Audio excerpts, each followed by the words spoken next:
3월 17일 방송 녹화를 시작을 해보겠습니다. 비트코인 흐름부터 한번 짚어보도록 할게요.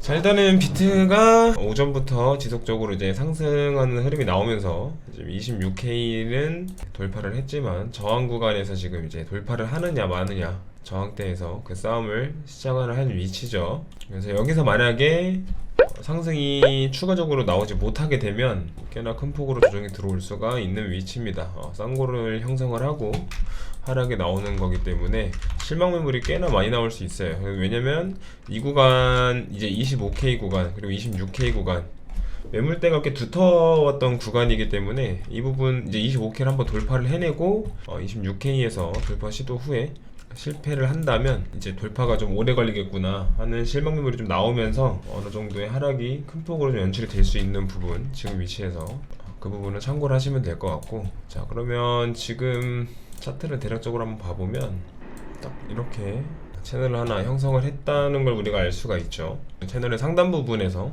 걸리는 모습을 보이고 있습니다. 근데 자 지금 이제 저는 솔직히 말하면 오늘 이렇게까지 상승이 나올 거다라는 생각은 미처 못했어요. 저도 미처 예상을 못했던 부분이기는 한데, 여기서 하락을 하면 주말간에는 여기서 만약에 지금 시도 이후에 여기서 만약에 돌파를 바로 못 해내고 조정이 들어오거나 하락이 들어오면 주말간은 최소한 이 고점을 뚫어내는 움직임이 나오기는 힘들 가능성이 매우 높습니다. 주말간에는 그럴 가능성이 매우 높고, 그냥 주말간은 이 박스권 안에서 횡보하는 정도의 그림이 그려질 가능성이 좀 더 높다. 그래서 매매를 하실 분들은 그 부분을 참고하셔서 접근을 하시면 될 것 같고, 만약에 여기서 지금 바로 돌파를 해낸다면 그 다음 구간은 28K에서 한 30K 사이 구간, 요 사이 구간까지도 상승이 나올 수 있는 위치기는 하다. 다만 여기서 바로 돌파해내기는 힘들 거다라고 봅니다. 왜냐면 자 계속 말씀을 드렸던 부분들이긴 하지만 지금 상승이 나오면서도 안전한 상승이다라고 보기가 매우 힘들어요. 그거를 이제 딱 오늘 정리를 해서 말씀을 드려보려고 하는데, 첫 번째가 시장의 불확실성. 이게 어떻게 보면 다긴 한데 가장 큰 이유가 이거긴 해요. 시장의 불확실성. 지금 시장의 반등은 거의 90% 이상이 금리 소식에 따라 움직였다. 아예 비트가, 자 그거를 생각해봐야 돼요. 저희가 비트가 차트를 날봉으로 접근을 해보면 이 바닥 구간에서부터 여기까지, 그리고 그 실버밸리뱅크나 뭐 실버게이트 그런 악재들이 터지면서 하락이 나왔다가 여기서부터 여기까지, 지금 여기서부터 여기까지 시장이 상승한 이유가 다 금리 얘기가 나오면서 상승을 한 거예요. 이 초입부 연말 연초에는 올해는 금리 인상이 어려울 거고 둔화가 될 거고 금리 동결이나 잘하면 금리 인하까지 될 수 있다라는 기대감이 시장을 이만큼 끌어올렸고, 자 여기서 고점을 찍고 조정을 받는 와중에 실버게이트 한번 터지고 실버뱅크밸리 터지고 또 파월이 연설 먼저 하면서 금리를 빅스텝을 더 진행할 수 있다라는 얘기가 들리면서 꺾기 시작하다가 실버밸리 뱅크까지 터지면서 하락이 나왔다가 은행 상태가 이런데 너네가 또 추가 인상할 수 있어? 못하잖아 라는 심리가 작용을 하면서 다시 끌어올렸다. 그러니까 지금 시장의 상승은 90% 이상이 금리의 소식에 따라서 움직이고 있다. 키포인트는 그거죠. 자 그러면 이번에 지금 3월 뭐 한 23일인가 그때 연준에서 금리 발표가 있죠. 자 이때는 인상을 안 할 수도 있어요. 인상을 안 할 수도 있다기보다 안 하거나 베이비 스텝을 갈 확률이 저도 높다고 봐요. 지금 당장은 동결 베이비 스텝 25bp 정도 인상을 할 거다. 아마 이번에는 50bp 빅 스텝을 받기는 조금 어렵지 않을까. 시장 분위기도 그렇고 시장 여론도 그렇고. 근데 만약에 모두의 예상을 깨고 빅스텝을 밟는다면 시장은 진짜 큰 폭으로 하락을 하게 될 텐데, 보통은 예상치가 압도적으로 높은 경우에는 그 예상치를 따라가는 그림이 더 많이 나왔기 때문에 그 예상을 깨고 빅스텝을 밟을 거다라고 보기는 좀 어렵고, 동결보다는 베이비 스텝 정도 금리 인상을 하긴 하지만 크게 하지는 못할 거다. 지금 3월 23일 날은. 근데 여기서 포인트는 금리 인상 폭을 연준의 그 자의에 의해서 인상폭을 줄인 게 아니에요.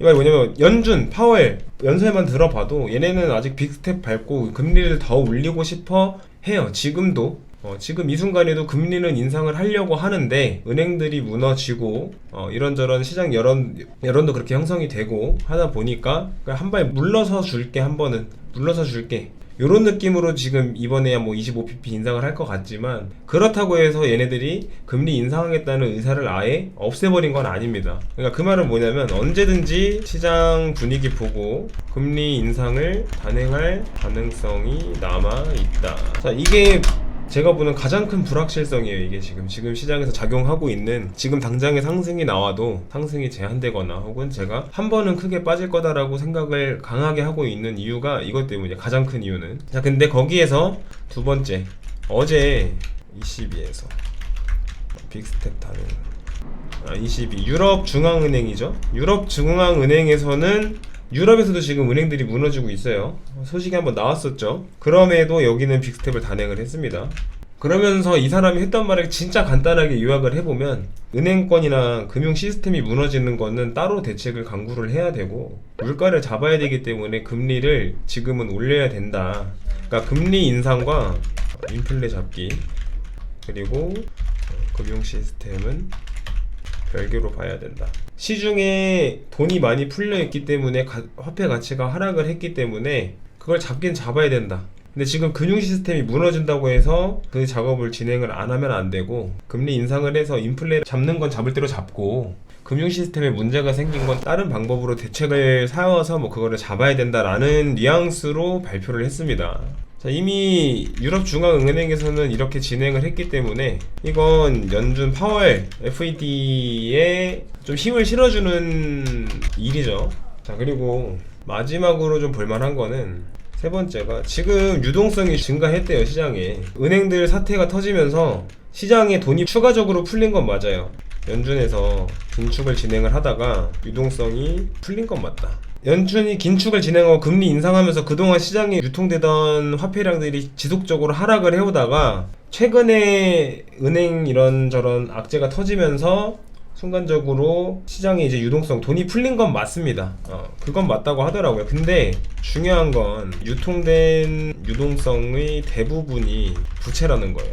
빚이라는 거죠. 그러니까 지금 시장에 유통된 돈이 늘어난 건 맞는데 그 돈이 대부분이 부채. 제가 아까 봤을 때 70%인가 80% 이상이 부채이다. 그러니까 이 말은 뭐냐면 결국 이 상황에서, 이 부채가 늘어난 상황에서 차후에 갑자기 연준이 금리를 다시 올리는, 지금이 아니라 뭐 6월달, 뭐 9월달 이때쯤에 다시 금리를 올리게 된다면 그 유동성은 순식간에 또 메마를 거예요. 그러니까 이 이후에 3월달에 금리가 인상이 안 될 확률은 높은 게 맞고, 아마 그쪽으로 갈 거 맞는데, 그러니까 뭐 베이비 스텝이나 금리 동결 이쪽으로 흘러갈 건 맞는데, 이게 지속될 수 있는 시장은 아니다. 그리고 지금의 이 상승이 이렇게 불안전한 요소들을 다 갖고 있는 상황에서 상승이 나오는 거기 때문에 금리와 관련된 소식에 민감하게 반응을 할 거고, 지금 올라가는 속도보다 더 빠르게 하락을 하는 상황이 연출이 될 가능성을 열어둔 채로 지금 상승을 하고 있는 거다 라고 보면 될 것 같아요. 지금 시장 상황이 딱 이런 상황.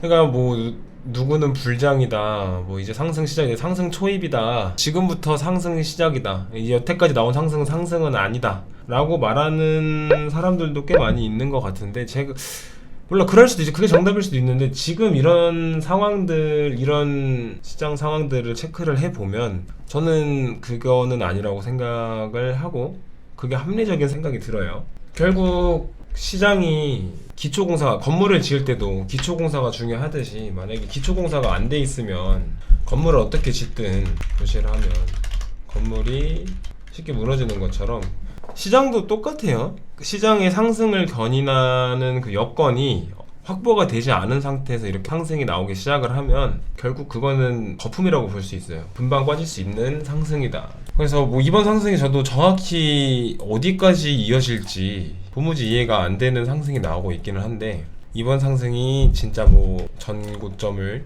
만나러 가는 그런 큰 폭의 상승까지 이어지기는 어려울 거고, 아마 한 번은 꺾일 것 같습니다. 한 번은 꺾이고 나서 나오는, 어디까지 올라갈지 모르겠지만 한 번은 꺾일 거고, 꺾인 다음에 지지를 잡고 올리는 그 상승이 진짜 상승이 아닐까 라는 생각을 해요. 그래서 이거는 개인적인 견해긴 하지만, 그래서 늦게 들어오신 분들은 이제 간단하게 차트 한번 짚어드리고 방송 마무리 해볼게요. 늦게 들어오신 분들은 대략적으로 이제 주말간 내가 매매를 할 거다 라고 하시는 분들은, 지금 고점에서 쌍구를 찍고 살짝 꺾였죠. 아직 뭐 하락이 나온 건 아니고 여기서 돌파를 할 거냐 못 할 거냐 라는 싸움을 하는 중인데, 그래서 돌파를 못하게 되면 주말간은 여기 고점을 추가 돌파하는 흐름이 나오기는 어려울 거다.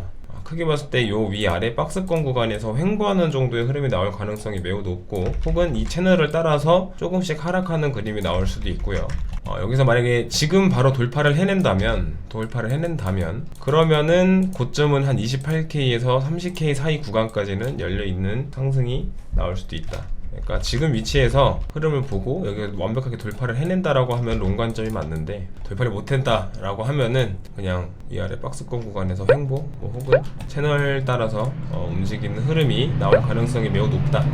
그 정도만 참고를 하시면 될 것 같고요. 그래서 오늘 방송은 여기서 가볍게 마무리를 해보도록 하겠습니다.